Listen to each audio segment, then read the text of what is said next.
Salut, c'est William, alias Dr Excel. Aujourd'hui, je vais te montrer comment créer la formule contient sur Excel. Donc, savoir si une cellule contient un mot prédéterminé. Ce qui peut notamment être vachement utile quand tu as des cellules qui contiennent des données importées. Et donc, tu vas avoir un texte que tu recherches, mais tu es pas sûr exactement qui se trouve dans ta cellule et surtout, tu connais pas la position.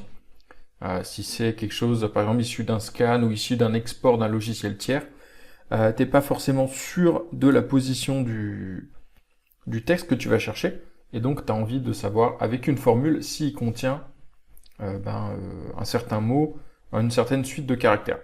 Donc je vais te montrer comment faire cette formule sur Excel. Je te donnerai le fichier en dessous pour le faire. Comme d'habitude, tu pourras le télécharger. Et puis, tu as aussi en dessous de la vidéo tous les liens si tu veux aller plus loin, si tu veux devenir un pro et si tu veux accéder à tous les liens de formation. Alors, dans mon cas ici, j'ai une liste de clients et je veux savoir si c'est ces différents types de sociétés. Et par exemple, je veux savoir lesquels de mes clients sont à l'export.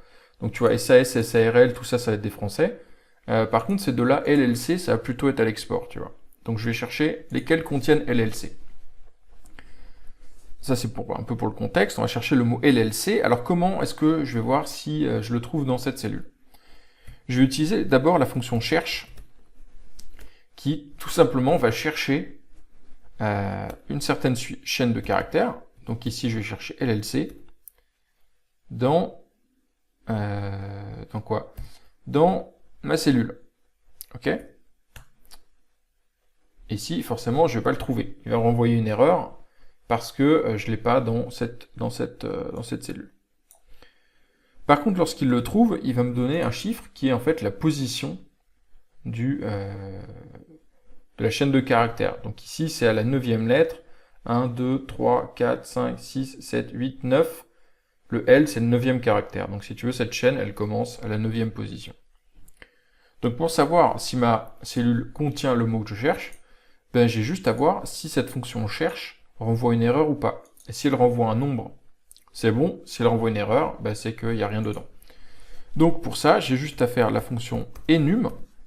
Donc est-ce que la fonction cherche renvoie un nombre? Enum de cette fonction cherche. Et ça va me dire vrai pour ces deux-là. Et puis faux pour le reste. Alors là, c'est à la fin, mais ça pourrait être au milieu, ce serait pareil, tu vois. Si je mets ABC, LLC, je sais pas, X, Y, Z, il va me mettre vrai également. C'est pas forcé que ce soit à la fin, ça peut être n'importe où, et puis ça va te renvoyer si ça contient le mot que tu cherches. Là, c'est fixe, mais tu peux tout à fait mettre un truc variable avec une formule pour trouver un mot un peu plus compliqué.